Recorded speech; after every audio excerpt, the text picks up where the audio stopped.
Very good morning, student. Now in final account, we are going to see the next question. And the next question says March 1988. Question is March 1988. This is the question number 8 we are doing in final account. As usual, हमेशा की तरह मैंने आपको बताया कि we draw the four ledgers. No need to repeat again. Trading, profit and loss, partner capital and balance sheet. अगर questions देखोगे 1988 का, तो questions from the following trial balance Abba and Baba, you are required to prepare trading, profit and loss. Year ended is 31st December 87. They share profit and loss in their capital ratio. यहाँ पर profit and loss किस में दिया हुआ है? Capital ratio के अंदर दिया हुआ है. और कैपिटल देखो कितना दिया हुआ है.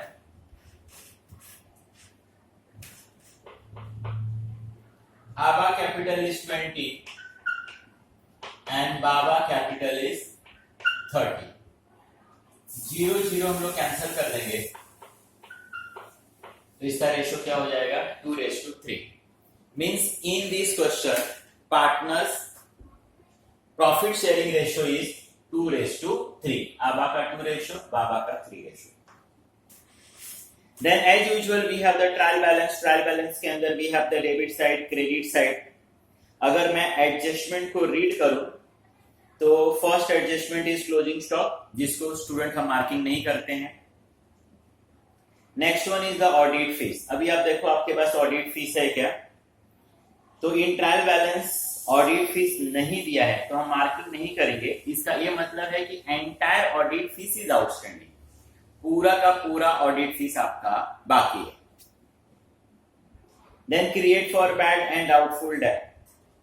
यू सी द डेटर्स नहीं दिया होगा आपको. डेटर्स को मार्किंग कर लो. यस, डेटर्स को मार्किंग कर लो. Same time we have the bad debts also. Bad debts को भी आप मार्किंग कर लो. The next adjustment is goods worth rupees 2000 purchased and received 25th December were not recorded. देखो इस सेम एडजस्टमेंट हम लोग देखते थे सेल्स के लिए कि सेल्स बट नॉट रिकॉर्डेड. तो हम लोग उस समय सेल्स को मार्किंग करते थे और डेटर्स को मार्किंग करते थे. जिसको हम लोग सेल्स कर रहे हैं क्रेडिट बेसिस पे, that person is the debtors. यहां पर परचेज नॉट रिकॉर्डेड, तो एक आप अपने परचेज को मार्किंग कर लो. और परचेज का मतलब होता है यहां पर परचेज ऑफ मटेरियल्स.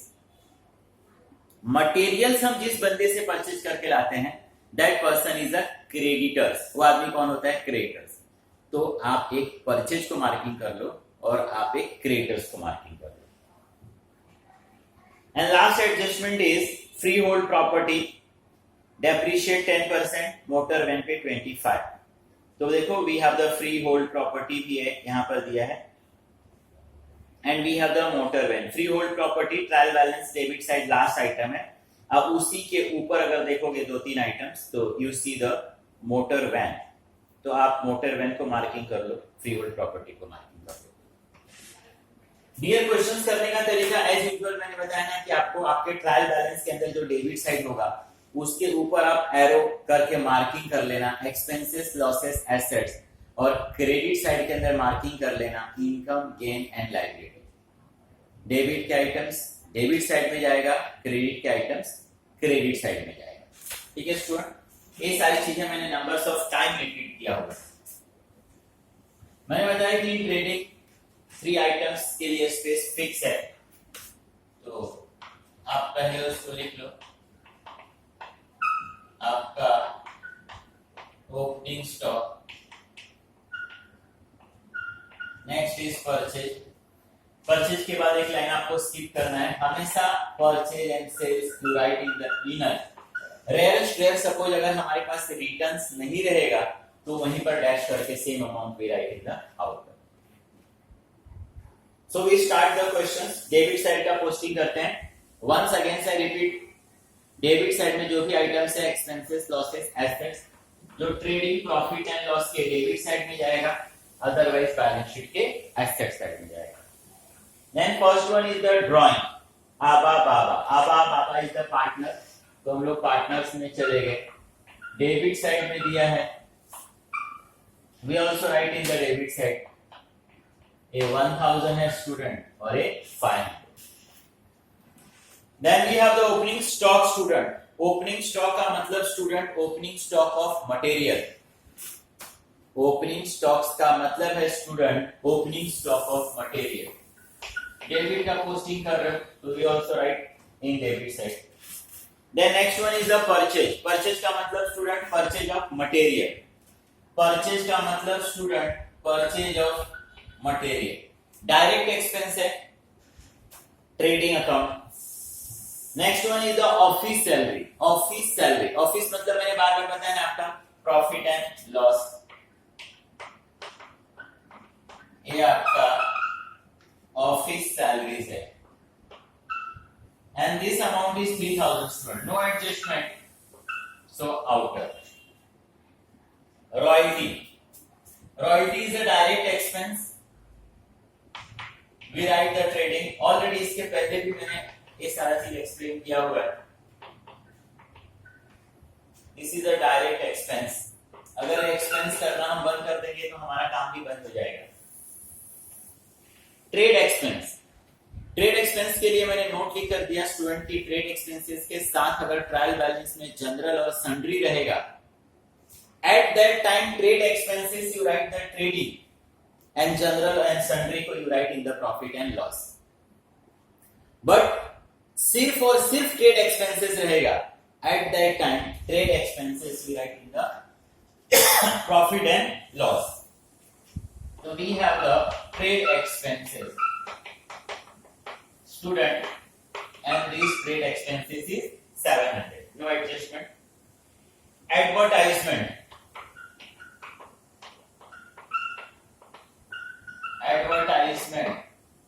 ये भी इनडायरेक्ट एक्सपेंसेस है। Advertisement is not directly related with manufacturing. Advertisement हमको हेल्प करता है सेल्स को अप्स करने में, तो indirect expense we write in the profit and loss. Wages, wages का मतलब बताया मैंने स्टूडेंट, वेजेस का मतलब मजदूरी। वेजेस एंड सैलरी है, सैलरी एंड वेजेस होता तो we write in the profit and loss. ये आपको क्या दिया है, वेजेस एंड सैलरी। वेजेस आपको दिया हुआ है and wages we are paying the workers, मजदूर लोगों को हम लोग देते हैं, मजदूर working in a factory. Direct expenses है। Cash in hand, dear cash in hand ये आपका एसेट्स है, this amount is 4000। Then debtors, मैं बार बार आपको स्टूडेंट बोलता हूं कि अगर आपको एवरी वर्ड्स का मीनिंग मालूम होगा तो आपसे गलती नहीं होगा। डेटर्स का मतलब होता है those person to whom we sell on the credit, जिसको मैंने क्रेडिट पर सेल्स किया। तो मैंने डेटर्स का मतलब जिसको क्रेडिट पर सेल्स किया, इसका मतलब कि इस बंदे से मुझे आज नहीं तो कल फ्यूचर में पैसा क्या होने वाला है, मिलने वाला है, और मुझे कहीं से भी पैसा आने वाला है मेरे लिए assets. Suppose we are liable to pay, हमारे लिए लायबिलिटी, तो ये तो पैसा आने वाला है, assets. Then bad debts, bad debts is the loss. Bad debts and this bad debts is 200. Investment in debenture, my dear student, investment मतलब हम लोगों ने पैसा कहीं पर इन्वेस्ट किया है जो हमको फ्यूचर में विथ इंटरेस्ट रिटर्न मिलने वाला है। वी नॉट एक्सपेंस, ये हमने एक्सपेंस नहीं किया है, कहीं पर पैसा हम लोगों ने इन्वेस्ट किया है, रखा हुआ है। तो investment in debenture and this amount is student 8000। Bill receivable, again और अगेन मैंने रिपीट किया, बिल रिसीवेबल का मतलब मुझे बिल का पैसा लेना है। वंस अगेंस्ट एसेट्स, पेबल रहता इसका मतलब देना है, that is liability 2000। Discount, debit side के अंदर डिस्काउंट है, इसका मतलब कि we are going to give the discount. मैंने बताया ना डेबिट साइड में एक्सपेंसेस, लॉसेस, एसेट्स। तो डिस्काउंट मतलब हम लोग किसी को छूट दे रहे हैं। व्हेन वी सेल तो हमने किसी के लिए पैसे थोड़े से कम किए। एक्सपेंस एंड लॉसेस में आता है discount and this amount is 800। Next one is the motor van. Student, motor van is the assets and this motor van is 15,000. We have the adjustment, so we write in the inner. Next one is the furniture. Furniture is also assets. इसके साथ कोई adjustment नहीं है, so we write in the outer. Office rent. Student, office rent बोल रहा है। Office मतलब आपके लिए आपका profit and loss, and this office rent is 1,700. Plant and machinery.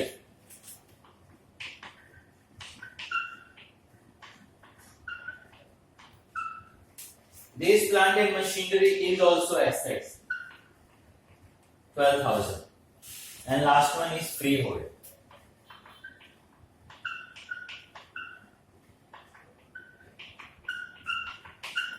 Freehold property is 8,000. Student, we have the adjustment, so we write in the inner. Student, here we complete all debit side का posting. Debit side का posting सब लोगों ने यहाँ पर complete किया. Now we see the credit side. Credit side में मैंने बताया student income gain liability, trading profit and loss का credit, नहीं तो बैलेंस शीट का liability. Credit items credit side. तो we have the capital. Capital में we have Aba and Baba, partners का कैपिटल है। हम लोग भी पार्टनर्स के अकाउंट में जाएंगे and just we write by balance brought down Aba is 20 and Baba is 30%। Next one is the creditors. मैंने जैसे आपको समझाया स्टूडेंट, डेटर्स का मतलब a person to whom we cell, same creditors का मतलब a person from whom we purchase. हमने जिससे परचेज किया है, हमने परचेज किया है means we are liable to pay. Creditors ऊपर कैपिटल के लिए कुछ लाइन स्किप करके then you write 15,000। Then sales. Sales का मतलब sales of finished goods 70,000। Reserve for doubtful debt. Reserve for doubtful debt is on credit side, जो हम लोग बैड डेट्स में से लास्ट में जाके माइनस करते हैं। तो आप इसको जस्ट एक मार्किंग करके रखो कि ये हम लोगों को पोस्टिंग करना बाकी है। रिटर्न आउटवर्ड्स, मैं इस तरीके से भी बोल सकता हूं कि रिटर्न आउटवर्ड। क्रेडिट साइड का रिटर्न मतलब परचेज रिटर्न, लेकिन इसमें आपके भूलने के चांसेस रहते हैं। तो जो कुछ लिखा है ना, you translate into own language. Return outward. अब रिटर्न का मतलब क्या हो गया स्टूडेंट? वापस। आउट का मतलब क्या होता है? बाहर जाना। मतलब कोई चीज रिटर्न होके हमारे पास से जा रहा है। तो यू सिंपल थिंक कि कौन सी ऐसी चीज है जो रिटर्न होके हमारे पास से जाएगी। तो हम लोग क्या करते हैं? मटेरियल्स परचेज करते हैं। कोई भी बिजनेस ऑर्गेनाइजेशंस बाहर से मटेरियल परचेज करते हैं। मटेरियल्स परचेज किया है, due to any reason we don't want, quality खराब है, नहीं चाहिए, व्हाटएवर, तो हम उसको रिटर्न कर रहे हैं। तो रिटर्न आउटवर्ड्स का मतलब परचेज रिटर्न, जिसको हम लोग परचेज से क्या करेंगे? Minus. Return outward, and this return outward is 1,200. We have one more adjustment, a student. That's why we write in the inner. अगर वो एडजस्टमेंट नहीं होता तो मैं डायरेक्टली इसको कहां लिख देता? आउटर। Then bills payable. जिस तरीके से बिल रिसीवेबल है, बिल रिसीवेबल का मतलब we are liable to receive, उसी तरीके से बिल्स पेबल जो नाम लिखा है उसी में उसका ट्रांसलेशन है स्टूडेंट। बिल्स पेबल का मतलब we are liable to pay, due to any reason we are liable to pay, हमको किसी को पेमेंट करना है। Then liability for us. तो ये आपका bills payable and this amount is student 3000 and last one is the reserve fund. अब देख स्टूडेंट, क्रेडिट साइड में क्या आता है, इनकम गेन लायबिलिटी। अब इसका ट्रांसलेट करते हैं हिंदी में, मराठी में। रिजर्व फंड, रिजर्व का मतलब होता है राखिव, फंड का मतलब क्या होता है, पैसा। मतलब हम लोगों ने कहीं पर कुछ पैसे साइड में निकाल के रखे हैं, सुरक्षित साइड में निकाल के रखे हैं। हमने मतलब बिजनेस ने निकाल के रखा है। तो बिजनेस ने पैसे निकाल के रखे हैं, वो पैसा है किसका, पार्टनर्स का। बिजनेस से हमने पैसा निकाला है, आज नहीं तो कल वो किसी भी रीजन से, किसी भी तरीके से, किसी भी फॉर्म में वो पैसा बिजनेस को, पार्टनर को वापस करना रहता है। ये किसका पैसा है, पार्टनर का पैसा है। तो as a accountant, as a business, तो हमारे लिए क्या है, liability.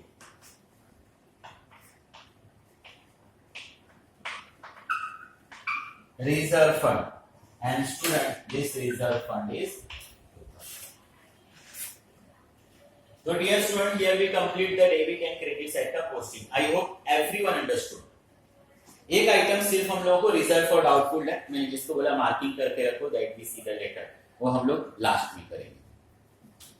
Now see the adjustment. अगर आप एडजस्टमेंट भी देखोगे तो now we are going to solve the question number 8। यहां से या इसके पहले भी आप देखोगे एडजस्टमेंट रिपीटेड है। In every question you see the closing stock का एडजस्टमेंट, एवरी क्वेश्चन डेप्रिसिएशन का एडजस्टमेंट, एवरी क्वेश्चंस में आउटस्टैंडिंग का एडजस्टमेंट, प्रीपेड का एडजस्टमेंट, मतलब सेम एडजस्टमेंट आप देखोगे अगेन अगेन अगेन।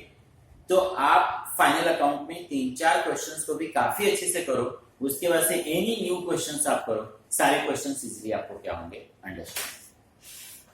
तो first one is the closing stock. Student मैं बार बार इसको नहीं समझा रहा हूं, नंबर्स ऑफ टाइम मैंने इसको आपको समझाया है। क्लोजिंग स्टॉक का मतलब बचा हुआ मटेरियल्स। मैं मटेरियल्स खरीद के लाया था, तो एट दैट टाइम मुझे मालूम नहीं था कि मुझे कितने का लगने वाला है। तो मटेरियल्स अगर यहां देखोगे 40 का लाया था, 1200 का रिटर्न हो गया, 38,800 का मेरे पास परचेज किया हुआ मटेरियल्स, और पहले से मेरे पास 6,000 रुपीस का मटेरियल है, मतलब अराउंड 44,800 का मटेरियल है। लेकिन जितने का मटेरियल्स मैं लाऊं, ये नेसेसरी नहीं है कि उतना यूज हो जाएगा। मैं लास्ट डेट को देख रहा हूं कि मेरे पास 8,800 का मटेरियल्स है, मतलब 44,800 में से 8,800 का मटेरियल बच गया। मुझे यहां पर ये लिखना है कि दिस ईयर कितना मटेरियल्स यूज हुआ। 8,800 का मटेरियल्स तो बच गया, तो मुझे फाइनली क्या करना चाहिए, माइनस। तो हम लोग उसको यहां से माइनस करें और we write on the credit side. अगर मैं क्रेडिट साइड में भी लिख रहा हूं, मतलब क्या कर रहा हूं, माइनस कर रहा हूं। मतलब क्लोजिंग स्टॉक क्रेडिट साइड में लिखने का रीजन क्या है कि हम अकाउंट्स को क्या कर रहे हैं, बैलेंस कर रहे हैं। तो वी राइट क्लोजिंग स्टॉक 8,800।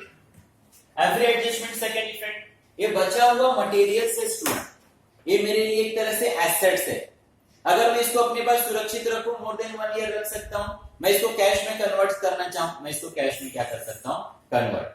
या मैं इस तरीके भी समझा सकता हूं, any expenses which we made for next year, वो सारी चीज मेरे लिए क्या है, एसेट्स है। दिस ईयर में यहां पर तो मुझे सिर्फ 87 के रिकॉर्ड्स को ही लिखना है, 87 में जो किया उसको ही लिखना है। मोर देन 1 ईयर के लिए अगर कोई मैं एक्सपेंस भी करता हूं, तो मेरे लिए क्या है, एसेट्स। तो second effect is balance sheet assets 8,800।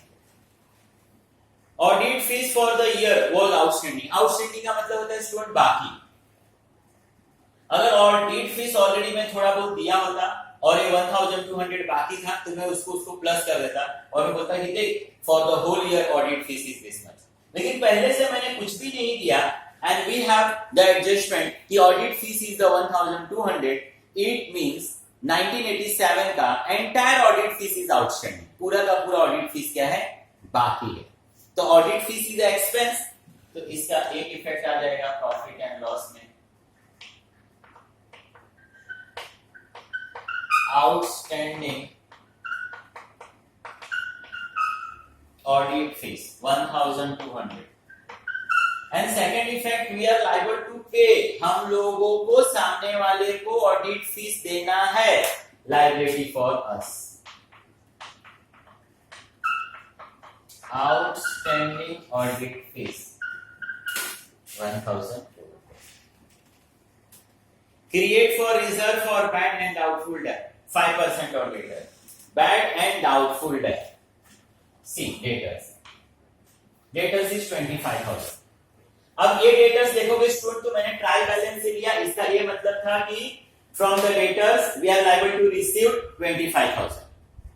लेकिन जब मैं एडजस्टमेंट देखता हूं तो एडजस्टमेंट से मुझे मालूम पड़ रहा है reserve for bad and doubtful date. वो बोल रहा है कि सर आप 5% रिजर्व कर दो, 5% यू कीप इनसाइड। क्यों रे बाबा? माइट बी वी लूज, शायद वो हमको लॉस हो जाएगा।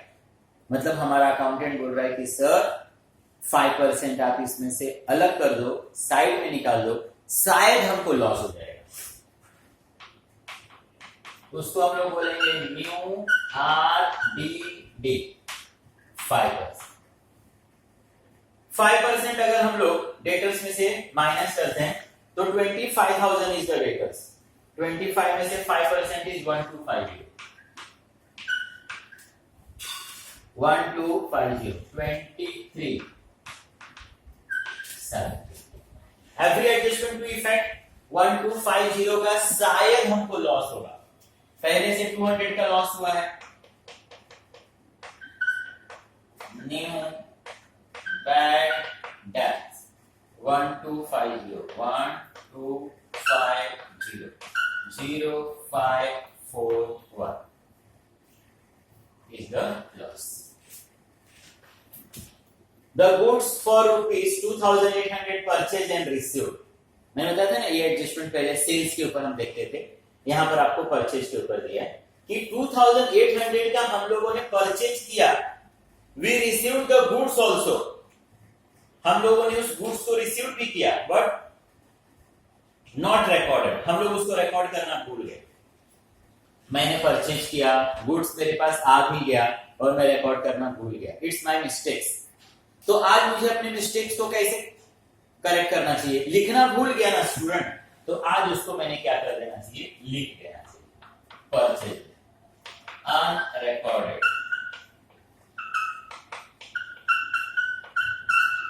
परचेज 2,800 41,600। मैंने बताया कि जिससे हमको पैसा लेना रहता है वो डेटर्स, और जिससे हमने परचेज किया है, जिसको हमको देना रहता है, that person is the creditors.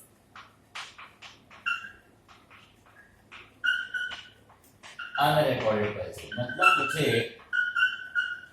2,800 और भी देना बाकी है, जिसको मैं लिखना क्या हो गया? भूल गया। 17,800। Depreciate freehold property 10%, motor van 25%. Freehold property 10%. Depreciation मैंने बार बार आपको समझा दिया। Depreciation का मतलब ये होता है reduce the value of assets. Assets की वैल्यू क्या हो जाना? कम। Depreciation 10%, 800, 7,000। हमारे पास 8,000 का प्रॉपर्टी था, नाउ 7,200 का प्रॉपर्टी है। 800 हम लोगों ने लूज किया, loss for us. Profit and loss में depreciation, free hold property 800। Motor van is 25%। Motor van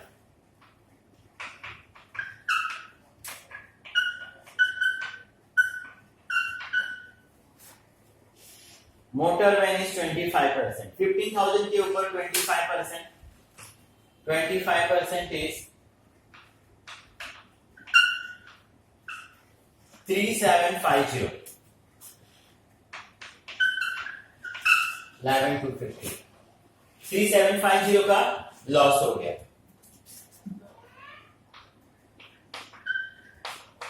motor van 3750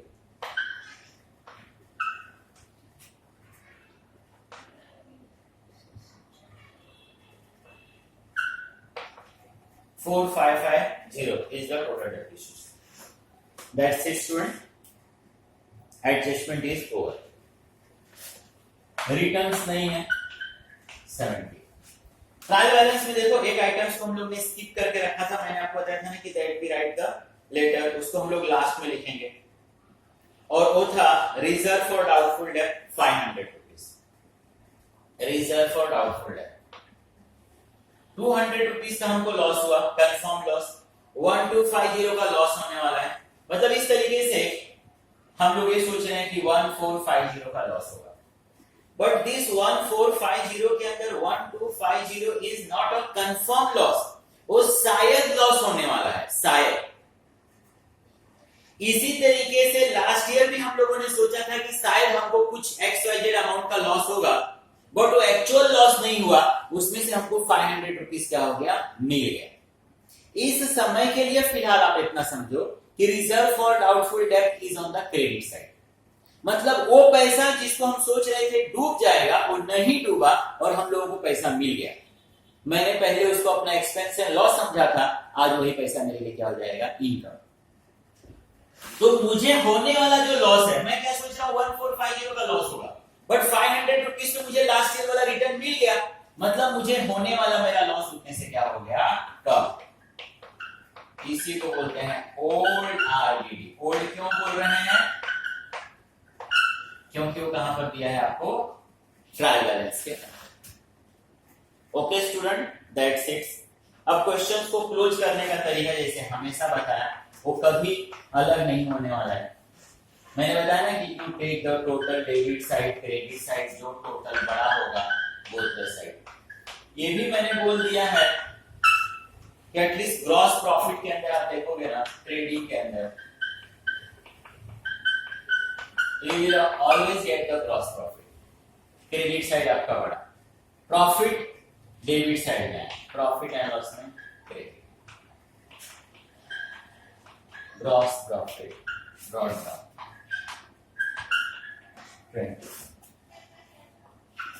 same इसको भी हम लोग क्लोज करेंगे. Profit is 9500.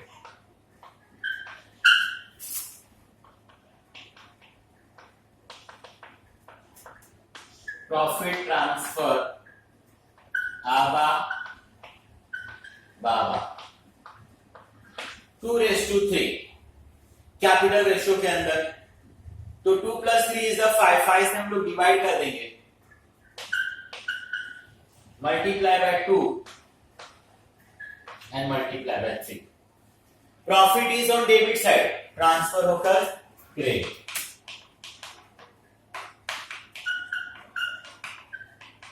Net profit 3800, 5700, 23,800, 35,700.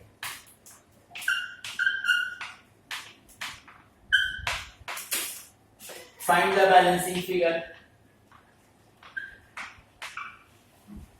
आबा का ऑलरेडी बिजनेस में 20,000 था, 3,800 का प्रॉफिट. आबा का टोटल पैसा हो गया 23,800. आबा ने एज अ ड्राइंग ऑलरेडी उसमें से 1,000 रुपीज दिया था. Balance is 22,800. 35,700 में से 500 इज द कैपिटल री ट्रांसफर, लाइबिलिटी आबा बाबा 22,800, 35,000. ये बैलेंस शीट स्टूडेंट हमेशा की तरह का क्या होना चाहिए, टैली होना चाहिए. I hope understood student. तो इस क्वेश्चन को काफी अच्छे से देखो and whenever you problems please ask. Thank you.